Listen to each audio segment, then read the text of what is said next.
Bones. Skulls. For a lot of people, there is something slightly creepy about the presence of, and the respect and admiration for, the relics of our saints. But what if this was never supposed to be creepy? What if something went wrong in our history, and what if this has always been something beautiful?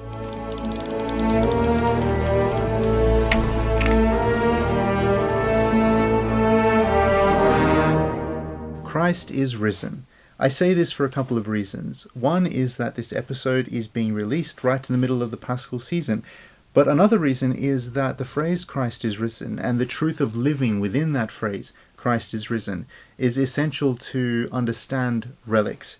Our understanding of why we look after the bones and relics of the saints are linked inextricably to our understanding that Christ is risen. The word relic comes from a Latin word that means remains or to leave behind. Relics are things that have been left behind by the friends of Jesus Christ, the saints. These relics are treated with a profound level of respect and care.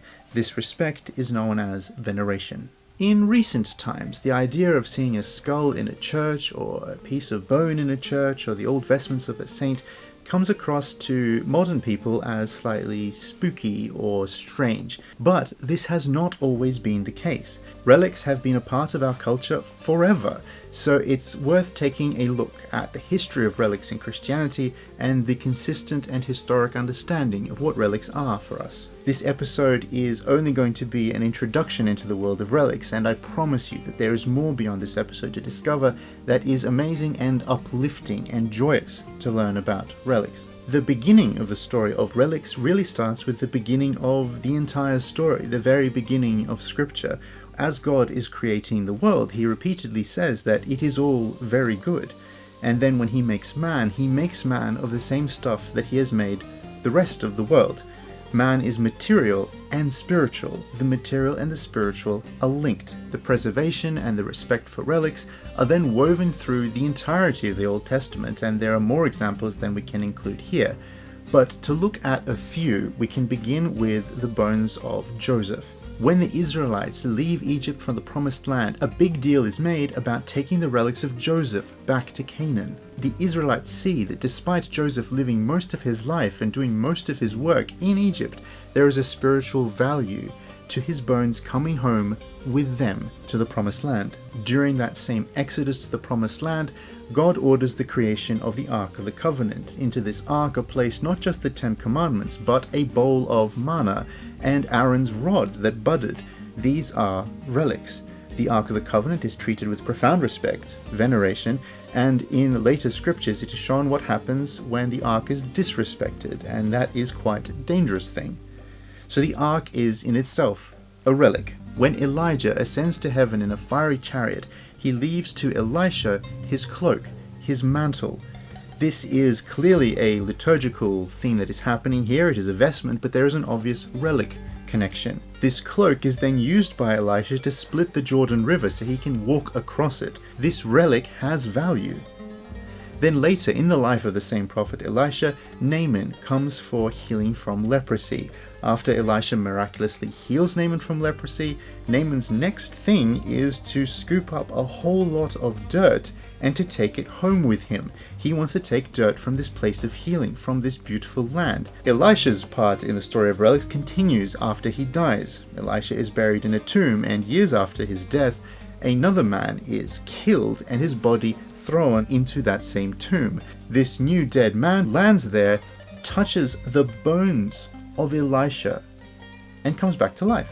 Elisha was so holy that even after his death, his bones still had a grace about them. There was still power in the bones of Elisha. This is a story about relics. While a body coming back to life after touching the relics of a saint is an extreme example of miracle-working relics, similar and smaller stories have taken place over the centuries, stories of healing related to the bodies of the holy ones, of saints and good people like Elisha. The 4th century Saint Cyril of Jerusalem writes a little bit about why these kinds of miracles happen. Though the soul is not present, a power resides in the bodies of the saints because of the righteous soul which has for so many years dwelt in it, or used it as its minister.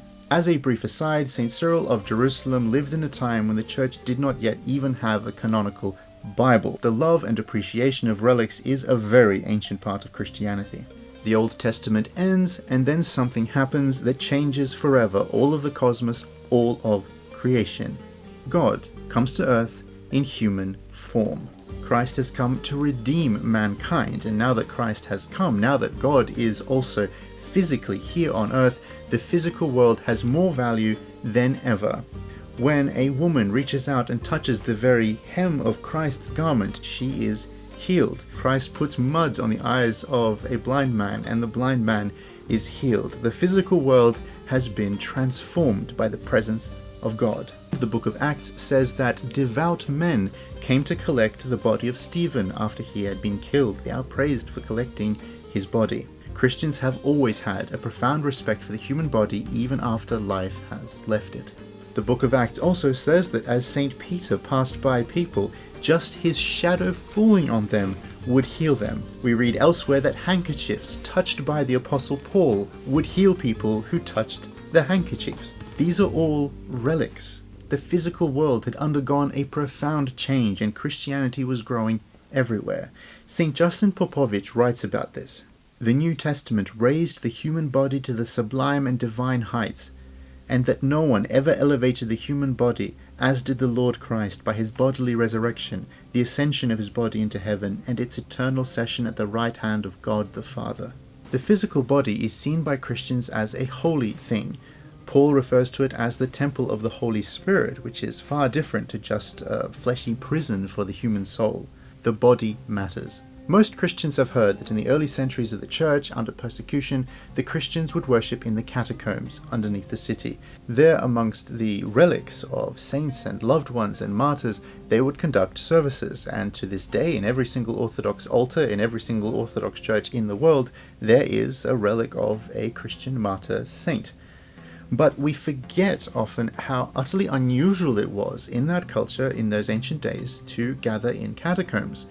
No one used catacombs except for Christians and Jews. The Romans burnt the dead, and we think, oh, perhaps they were forced to gather down there, but they weren't. We also have accounts of Christian house churches. No, the Christians chose to pray in the catacombs because they did not believe in death anymore, and they were praying amongst the relics of living members of the church in heaven.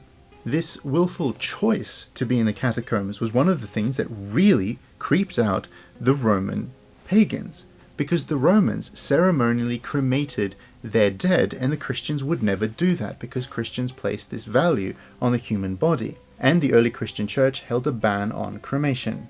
Some of the earliest saints that had been taught under the apostles themselves are recorded as having been killed by the Roman authorities, with their bones being reverently collected by Christian followers for them to preserve. The power of relics are attested to by many church fathers, including John Chrysostom and Ambrose of Milan. Augustine used to use examples of healing relics in his conversations with pagans, and St. Ephraim the Syrian wrote that even after death, they, the saints, act as if alive, healing the sick, expelling demons, and by the power of the Lord, rejecting every evil influence of the demons. This is because the miraculous grace of the Holy Spirit is always present in the holy relics. Here is an important note. Relics are not magical items, they are not talismans. We do not keep them around because miracles are worked through them. We keep them around because of the resurrection of Christ, because of who Christ is. While we love the relics and while we are glad when miracles happen, that is not the reason we preserve relics. So what changed in the Western world? Why all of a sudden did bones and skulls and relics, these things that were a foundational part of Christian societies, why did they suddenly turn spooky? The world of relics and veneration became slightly confusing and difficult to understand in the Western world, and so it became a target of the Protestant Reformation. While there was perhaps room for clearer teaching on the world of relics, many reformers rejected relics in their entirety. So as this wave of iconoclasm swept over Western Europe through the Reformation, a lot of history, a lot of tradition was being lost, and as a result, a new gulf began to form between the living and the dead, between life and death, this world and eternity. However, we need relics. We need to have that understanding of life and death, of the physical body. We need that connection between heaven and earth. And with the removal of a correct and ancient and consistent understanding of relics, a gap was opened into which came an incorrect view of relics. Over the courses of the 17th through to the 19th centuries, Western Europe saw the rise of occultism. Out of a misplaced desire for tradition and for mysticism, these groups set about trying to understand the physical and the metaphysical world, creating new secret societies and strange, spooky groups. The majority of society understandably found these things disturbing and uncomfortable. Skulls and bones and rituals began to be associated with these groups. Hoods, cloaks, and sacred vows, which had once been beautiful parts of monasticism and Christianity, now began to be associated with these secret societies. Ancient symbols that had long been used for Christianity, things like St. Peter's Cross, or the Sator Square, the Ankh, or the Triquetra, all of which had presence in Christian documents and churches, began to be associated with a new rising of the occult.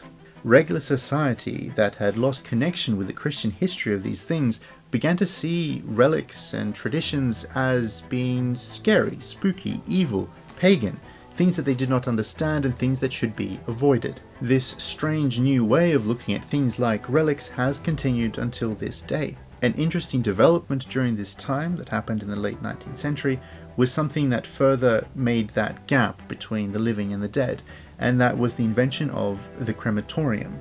Christianity had for centuries by this point rejected cremation outright, but here was a system of burning the human body that was seen as purely scientific or technical and far enough removed from Roman and barbarian paganisms of the olden days. And so the crematorium caught on a lot and started being used all over Europe, and this further removed the body from people's presence and further removed the connection between us and relics. Today, the Catholic Church mostly disapproves of the use of cremation, and the Orthodox Church maintains the ancient ban in totality on cremation.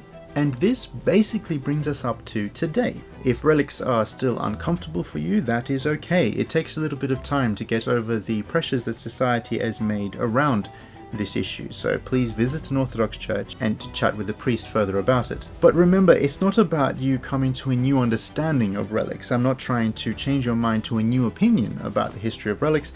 I am encouraging you that there is an older opinion of relics to return to, in which bones are not scary, skeletons are not spooky, and relics are not weird. And that when we see relics, when we venerate relics, what we are doing is remembering Jesus Christ, who came into this world as a physical man, died, rose from the dead, and ascended into heaven, destroying death and saving all of creation. Thank you very much for watching this episode on relics. It has been requested by quite a few people in comments. We've been planning it for a very long time, and this is the right time to release it. If you've been enjoying this episode and the other episodes on this channel, please consider supporting us with a monthly donation. To those who have already done so, thank you. We genuinely would not be able to keep going without your help. Thank you very much. If you're new to this show, we do mention what tea we are drinking every episode, and today it is a black tea with Tasmanian pepper leaf, and it's a pretty impressive kind of tea actually. I've never tried it before, and I rather like it.